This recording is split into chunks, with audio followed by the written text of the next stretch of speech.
Well, hi, Hope City. I'm here today with Grace Lo-Voo as we continue our second week of our mental health series.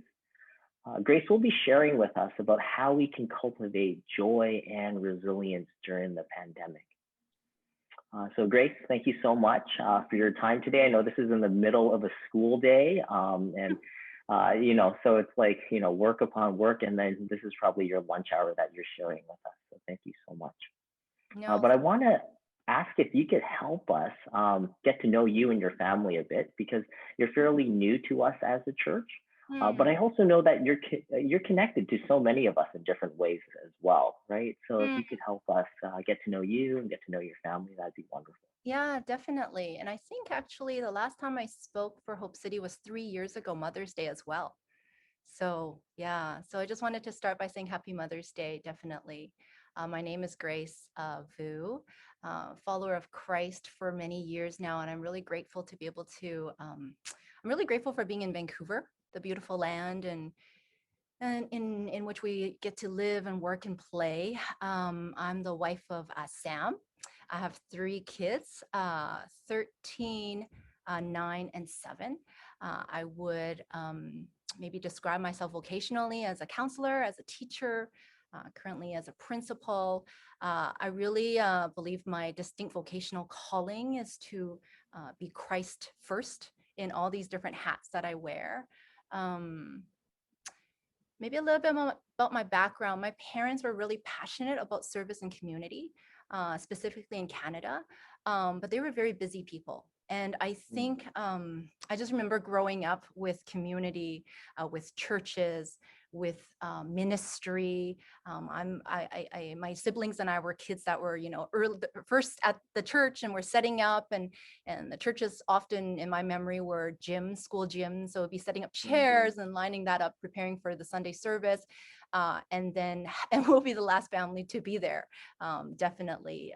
Sundays were really busy part of our life. Um, yeah, I think through my parents' faithfulness and serving, I think God provided a lot of moments of joy as well, definitely. Um, so Sam is a pastor. He's currently working on his PhD in biblical studies. And a few years ago, our family actually transitioned out of a church community that Sam's been a pastor at for about 14 years. And then we transitioned into another community where we were able to find rest and desiring, really, we were kind of yearning and desiring to go deeper in Christian community. And because of that, we transitioned to Hope City just before the pandemic hit, Mm. really just before the pandemic. Yeah, so that's uh, we've been at Hope City a few months before the pandemic. So we've been with Hope City ever since I guess last January. Yeah. Hmm. I know there's going to be a time, hopefully sooner rather than later, when we can all get together. And I do feel like it's going to be a new church that's going to be formed because a lot of us are going to have only met through video Mhm. and have not really met in person. But I Mhm. look forward to that, and one day we can really come together and kind of grow deeper. But I feel like this is a great opportunity for some of us who've been around Hope City for a long time to get to know you and get to know Sam as well. Um, Definitely. yeah, maybe you could um, share with us what some of the challenges you faced, whether it's during the pandemic or even before the pandemic. We're talking about, cultivating joy and resilience. And I think, that doesn't happen in a vacuum.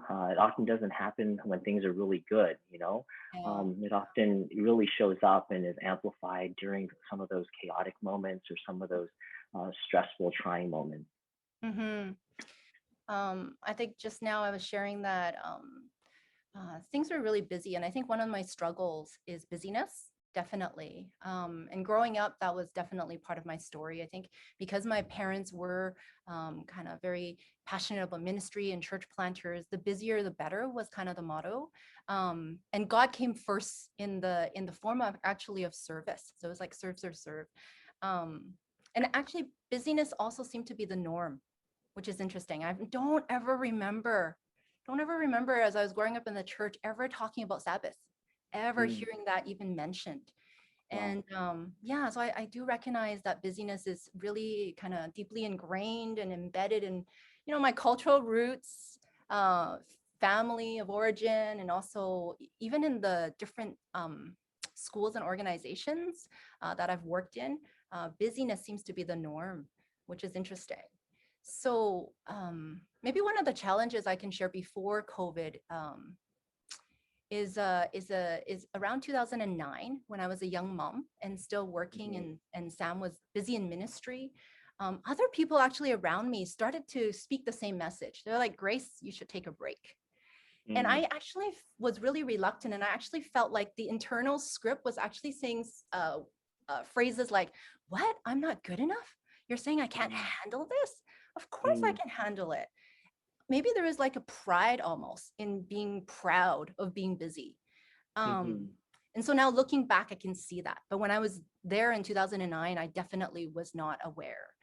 And so therefore, I think there was a crisis, definitely a spiritual, emotional, mental wellness kind of crisis, where I think it affected my family, my marriage, and also my children. Um, yeah.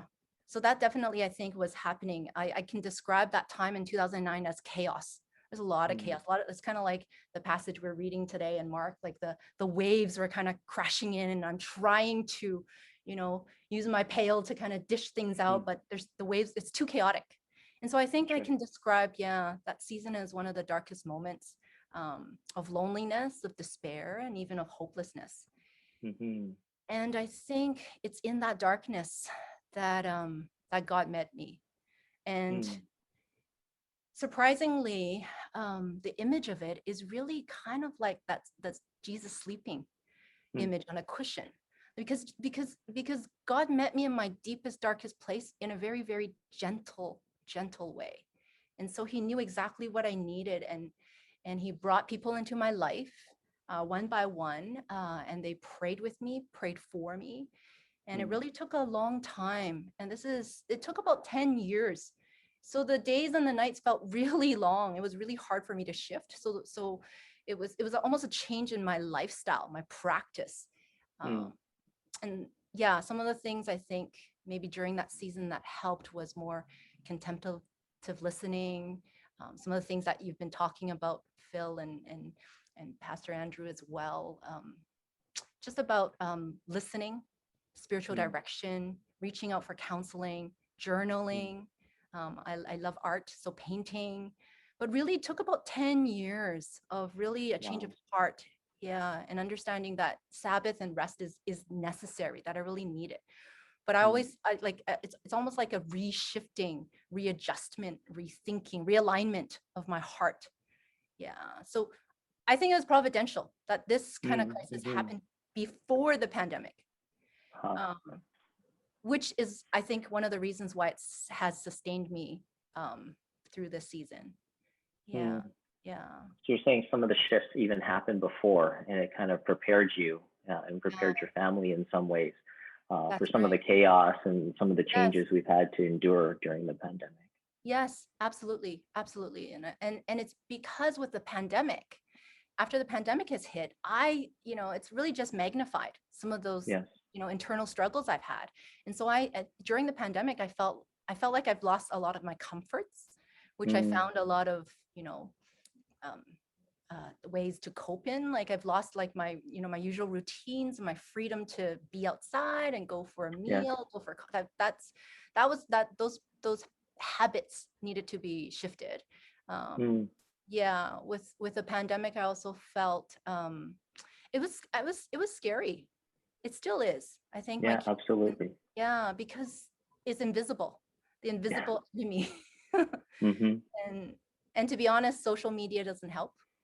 No, Um, not at all. yeah, I remember like at the beginning, like last year, all the toilet paper images. Everybody, like Yeah. my brother-in-law sent us an image of like Superstore. He's like, "You guys, did you buy anything yet?" And showed us like everything was gone. I remember that. I was like, "Ooh!" And then you feel like you have to do something too. Mm-hmm. And with the pandemic, it's really actually magnified, intensified my anxiety, my Mm. worries and fear, and Yes. questioning like I'm already trying to struggle with life balance, raising and disciplining our children, caring for my aging parents. Uh, Mm. but it really, really was difficult. specifically, there was evenings because we're trying to shift as in my work to, provide continuous learning for our students. But it really was Right. difficult because there's evenings where I lost sleep. And I think Mm, that's the effect of my anxiety is losing sleep. mm. That's definitely a challenge, the just being struggling with anxiety and having that magnified. Hmm. Yeah, absolutely. When you're not able to rest, and it becomes Hmm. somewhat of a vicious cycle, right? Right, that's right. Yeah. Mm. How did you, like cultivate joy, or how would you actually define joy as a follower of Jesus? Like when things are Mhm. chaotic, when things are stressful, sounded Mm. like you had a full plate even before the pandemic. And then, Yeah. pandemic came and said, let me make this even more complicated for you. Where do you find joy? How do you find Yeah, joy during those times? yeah. I think I find I when I drive to school, I'm actually driving Mm, down the hill to the school in which I work, and so I have all three kids in my car, and every morning it's the same routine.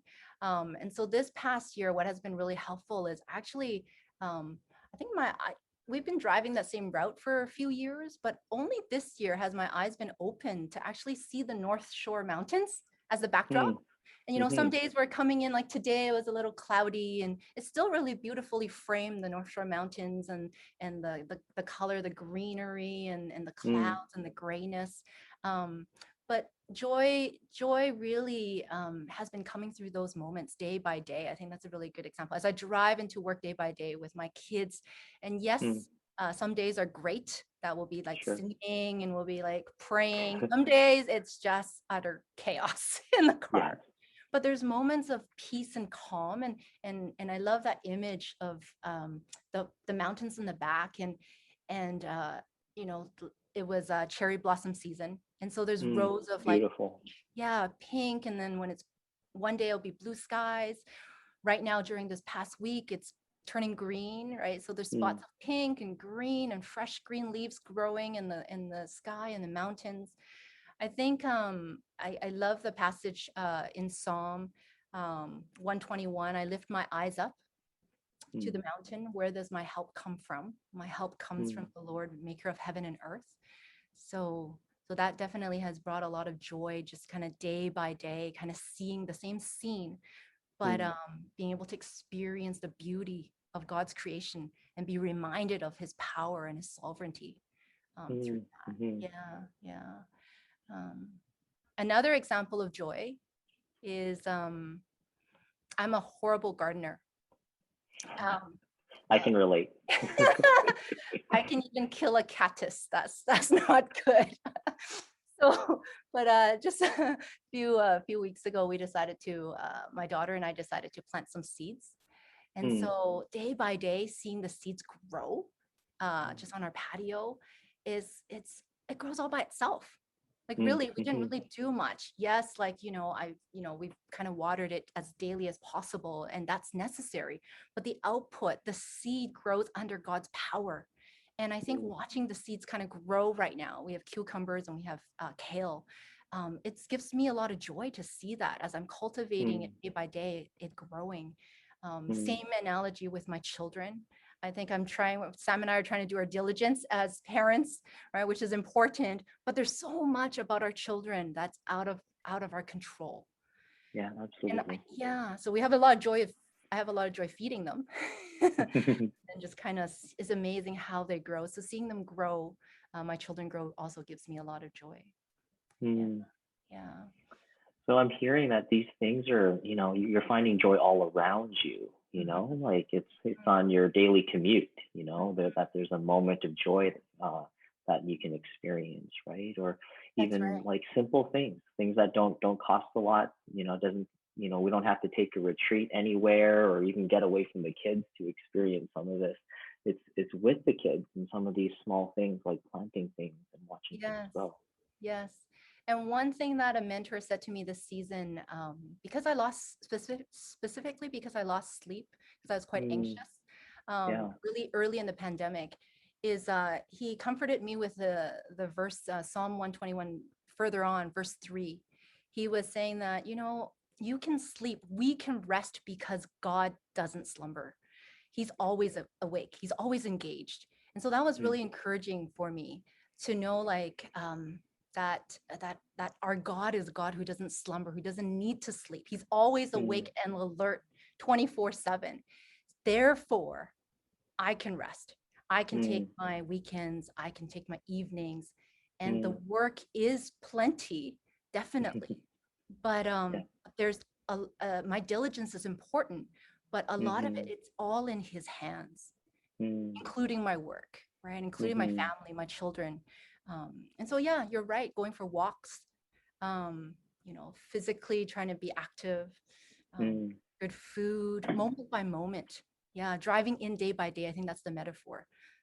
That's mm, joy. I think that has been joyful for me, those moments. Yeah. mm.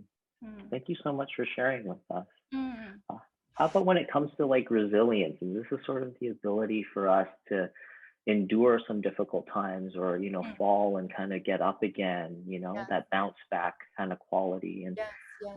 And I think right now we're all, feeling somewhat of, we haven't been punched hard, but in some ways it's been a whole year, and this war of attrition on our time and our attention and our energy. Some of us feel like we're losing. How would you um, describe, I guess, resilience, and what does that look like practically in your life? Mm. Yeah, resilience is tough. I think I would define it, I guess, from a counseling lens. Mm, Um, the ability to bounce back after difficulties. And we're not really talking about like a one-time, very yeah. traumatic event that you can survive and kind of come out of. Although Mm-hmm. although that's important, where I think building resilience also takes like a practice. It's a practice of it daily, being able to bounce back daily, Mm, in the small things, and being able to recover. It's kind of like our muscles building memory. Yeah, mm-hmm. really, really, when we get knocked down, we can get back up. And I think what's been helpful for me is to understand that I'm really not alone in this. Mm, Um, wow. yeah, like I'm not alone in my everyday struggles, and that Christ is present. And Mm, that's why I wanted to share the Mark passage. I think I shared in the beginning, and I hope, um, um, like, you can, just with my life circumstance, things are chaotic. It's chaos. mm-hmm. It's the season of life, and that's okay. But it is chaotic, and I think what I find comforting in the Mark passage is that these disciples who are on the boat and they're kind of panicking. It's not their first time on the Sea of Galilee. It's not their That's first right. time, right? Like Mm-hmm. they're seasoned fishermen. Yeah. And so, right, like, but they're still panicking. What does it say here? It says in the passage, it says like, don't you care? We're gonna die, we're gonna drown, but you guys are the seasoned fishermen, right? Like, so I Mm-hmm. think that's it's comforting for me to see in scripture that the disciples are modeling a journey that really is Mm, tough, and yet mm, and yet um and yet Jesus is very patient with them. mm, And mm. Jesus, and I think that's what I love about this, that in this passage it shows that Jesus was human. That's been Ah, helpful for me to build resilience, that mm, to realize that I'm also human, not superhuman, mm. right? That's That right. I'm human. Jesus was human. He needed to rest. He needed Yeah. time away. Jesus fell asleep. That's the humanity of, he was so exhausted from his work. He fell into a deep sleep that he didn't even get, you know, he wasn't even waking up when people are screaming around him and the waves are crashing. Mm-hmm. But Jesus was not only human, he was God. And Mm-hmm. so the waves and the wind obeys him. And I think that's what helps me. Um, that really comforts me to know that. Mm, And so knowing that, my resilience day by day and bouncing back, it's not by my own power, but I have mm. a merciful interceder. Like Yeah. Jesus goes before me. He Yeah. intercedes for me. And Yeah. and I think when peace comes in the form of Jesus, then I can sleep and rest. Mm, And mm-hmm. I can sleep and rest. And I because he has everything in his control. Um, Mm, so I think it's not it hasn't been easy. It mm, hasn't been mm-hmm. easy. Um, but those are the moments of comfort, when I know that I'm not alone, and that Yeah. Jesus understands, and he's present, and he's powerful. Yeah. mm, Yeah. mm. So Mm. the moments where we're scared, where the Yes. moments where we don't feel like we have anything under control, where we're overwhelmed, right? Where, Right. if we were, fishermen who know the seas and we're scared, it's a pretty bad storm. Like those kinds of storms that we face, it's Mm, okay to be there. mhm. You're saying because there's one who holds us, and there's one who's greater than us and is merciful to us and good to us. Yes, That that's we're not alone. Okay, yeah, right. that's That's so right. helpful. Hmm. Hmm. And what's sort of like, for some of us who are maybe new to this, right? Like new to, like we realize we want to cultivate joy, we Hmm. want to learn how to bounce back. And what's one like practical step that you think we can take just to begin cultivating joy and resilience during this time? And maybe Hmm. you can even tailor that. I know you don't know all of our individual Yeah. situations, but Yeah. since the one shared experience we have right now is life during the pandemic, Hmm. Yeah. um, what would that look like? Where would be a place that you think we could start at? Hmm. I'm definitely not an expert in this, and I think one thing that is important, I think, is that we have the courage to try different Mm, things, take small steps. Yeah, mm, and I don't really think there's a strategy that would fit all. I think that's that's right. important to kind of let go as well. Like, oh, it's not like, oh, we can prescribe, a way Yes, of resilience and joy. But yes. definitely, one thing that's been helpful is cultivating my attentiveness to God, to Mm, my Father in heaven. Um, and really as a posture, it's a reshifting. And I think I shared about it in the beginning, like reshifting my posture. I'm coaching, I'm trying to coach. I'm kind of helping Sam coach badminton right now. And there is a oh, ready neat. position. There's a ready Right, position where right. actually, your knees are bent and you're kind of like, ugh, ready to um, play. And I think Absolutely. that's the Because you have to posture. react so quickly, right? In Mhm, mhm. badminton. That's right. There's like a posture where you're kind of like, Yes. okay, I'm in ready position. But Mm, also, even though I'm in ready position, realizing and recognizing that I'm human, that I'm gonna mm, miss. It's not, mm-hmm, it's not gonna. And then the beauty of it, which I've found has been helpful, is freeing myself from mm-hmm. guilting myself, because that usually Yes. is the hurdle for me, that I feel discouraged or I feel like, oh, Mm-hmm. I failed again, Yes. right? And so freeing myself and realizing that I'm human, because God knows I'm human, and Mm, that's why He's mm, given us Jesus, so we don't have to. He knows we need Him, and mm-hmm, because of that, I think that's really helpful. Just the mm, posturing, that's definitely one thing that's been helpful for me. Yeah. yeah. So you're saying even in the posture, it's not the Mhm. ready posture so that we inoculate ourselves from failure, but it's Mhm. even to receive all of life, even when we fail and even when That's we right. fall, to be That's able to still experience God in His presence with us. yeah. Like Yeah. that's a place where we can start that attentiveness. Yes, yes. Okay. And it's not easy. No, It's not easy, no. but it is a posture. I think that openness, and I love I've been living in this open posture Mm, uh, ever since 2009, actually. mm, um, and I'm still in this posture. mm, And I'm trying really hard. I think in the beginning of my journey, coming out of some of the dark times, I've been trying to, like, give a time, like, okay, mm-hmm. 2012, this is, but like it's been Yeah. 10, 13, 14, like it's been a long time. And I think recently is like even giving myself, it's okay, because God Mm, will come uh, in the day to day, and mm-hmm. he's always engaged, so I can live more openly. Um, Mm. yeah, yeah. That is Hmm. such a challenge because like to really open up our hands to receive whatever God will do, whatever God will bring, or whatever life does to us. Hmm. Yeah, It's so counter to our our desire to control, right? To be able to yeah. manipulate things so that they work for us, or so that we avoid some of the tough times in life. Mm-hmm. Um, hmm. Yeah, it is tough. It is tough. um, yeah, yeah. Thanks for sharing so much with us.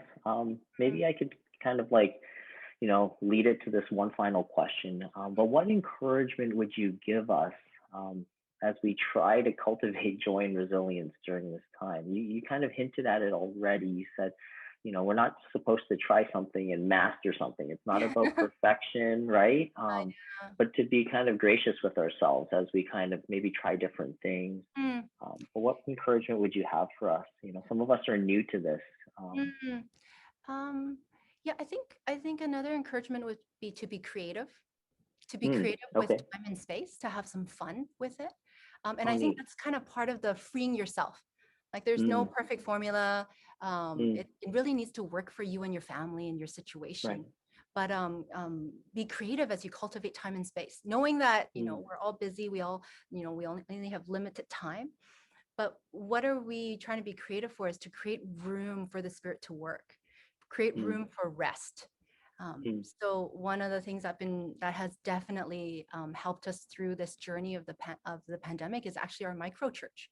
So our mhm, micro church has been meeting every week, either online or when we can in person, and that's been really edifying. It's kind of the mm, new rhythm that's set in, and also setting aside, like being creative so that we can clear our schedule and not plan it. Because I think mm, one of the things that has tripped me in the past is as I clear my schedule and I plan my fun time. That mhm, Yeah, so I think that also is maybe a posture that wants more control. Even my fun, I want to create, like I want control on. And so what has mhm, been helpful is actually letting go and creating lots of space, and creating regular time for a Sabbath, and really not having any plans for that day. And that mm, spontaneous, having room for spontaneous activities have been really, I've been finding a lot of joy in that. mm. Yeah. To Just be surprised, or that's right. That's right. And to have room when somebody calls or somebody invites, oh, I have lots of time. I definitely can do that. mm, So mm, that's something that's been helpful as well. Cultivating time and space and being creative, just to create room, not to plan more stuff, but to right, just have right. that time and space. Yeah. Yeah. Yeah. That's really helpful because sometimes when we think of some of these spiritual disciplines or these postures or these rhythms, we think of training, Mm. and it's hard on our bodies. It takes a lot of mental discipline, and some of it's not a lot of fun at all. But you use words like being creative, having fun, experimenting, like spontaneity, and these are really life-giving words. Mm. And if we were to practice them, I think that yeah, this would bring us joy, right? Like this would Yeah, help us to even when things are chaotic, to still be able to dive into the goodness that God is bringing. that's Uh, right. Right. mm, Hmm. yeah. Yeah, so I think maybe a final thought would be also, I love the image of my kids waking up on Easter morning. They're so Oh, okay. excited. Tell us. Yeah, Mm, they're excited, and they just kind of wake us up. I think it was 6 or 7 o'clock. It's on Sunday, right? So they wake up and they're like, "Oh, Easter egg hunt day!" And it's during the pandemic, so yeah. they're so excited. And I think as we're still in the Easter season, there's still a couple Mm, more weeks before Pentecost. I think mm, I love that. Like maybe what I can do is wake up every day still and continue to look for excitement, like open up my eyes and invite God to help me open up my eyes to see yes. and be just as excited, to look for these special moments of God's grace and providence in the everyday. Like as I'm Mm, driving down to work, the mountains are is what I see. um, so really looking for moments of joy to fill my soul during the season. um, mm, yeah. And yeah, because God knows our chaos and the chaos that yes. we're experiencing. And yes, the pandemic is definitely unprecedented times. And we have a lot to lament and grieve. But God is present, and God Mm, knows, and He is control of all time. And so that, mm-hmm, I think, allows us to also develop and live each day differently as well. mm, Yeah. mm-hmm. Yeah. Thanks for sharing that, Grace. Like I find it like not just interesting, but I think inspiring in a way because for those of us who grew up without sort of a liturgical calendar, right? Like we would celebrate Easter, Easter Sunday, and then Easter Monday, sort of this holiday, and that's sort of it, and we kind of move on to whatever is next. But like what you're saying is that the church, in its wisdom, set aside not just a day to celebrate resurrection, but an entire season, like a whole 7 weeks. 7 weeks, Yeah. right? It's almost like hearing the good news of the resurrection just on one day is really not enough. It's like we Mm, need to mm, live into a pattern or into a rhythm. And like I'd love to hear more about that. I don't know if there's time today, but I'd love for us as a church to live deeper into these rhythms. I feel like we're shaped by them. A lot of things that mm. you're talking about, it's not just change occurring over a day, a month, or even a year. These are things that happen to us over time, right? Yeah, Definitely. And I have to be very honest with you, living with this kind of Christian calendar was yeah, really an encouragement and a practice that I've just started maybe 2 years ago. But I've been mm, finding so much joy and so much more mm, insight in the seasons as I kind of try to mm, practice it. So I'm yeah, definitely a newbie. It's part of the creativity I'm talking about, trying to be creative mm, with the seasons as well. Um, mm. yeah, definitely. No, that's really encouraging because if this is sort of new to you in the last couple of years and you find yourself and shaped by it and Mm, you see you're able to experience more joy and mm, develop resilience through participating in this calendar that mhm, the church has had for like mm, thousands of years. mm, Yeah, like for us who are haven't had that growing up, like yeah, mm, that could be something that we could really benefit from. mhm. And also makes me not feel so alone Hmm. because during this, like we're journeying this together. I think there is a Yeah, lot of wisdom in that the churches and the first Christians and the Christians that have gone before us have kind of yeah. journeyed this way. So it really, Hmm. um, like there's company, there's Yeah, community. We're yeah, not alone in this journey. yeah. Yeah, so that definitely is. Across time and with the Yeah, larger church all that's over the right. world as That's well. right. That's right. That's right. And definitely not feeling alone, being with community. Yeah. That's a huge part. Yeah. Well, Grace, thank you so much. Thank you so much for sharing your life with us and for sharing insight with us. And I know that this mental health month for us is really important to us. I think we want to be able to address and talk about mental health every single year in a meaningful way. And thank Mm. you for being with us for a very first time a few years ago. Yeah. And then now, as you're a part of this church, we're really blessed that you and Sam and the kids are a part of our community. So Yeah. thank you so much. And Yeah. thank you for the invitation, and all the nurturing that we so Mm-hmm. much need during this time. Yeah. Mm-hmm. To encourage you and the church as well. Yeah. Thank you. Mm-hmm. Look forward to when we can introduce you in person, and folks can chat with you after a service or something like that. I think that would Mm, be wonderful. But mm. I think this is what we're going to do for now, and I'm just glad we had this opportunity to have this conversation. Thanks, Grace. Thank you.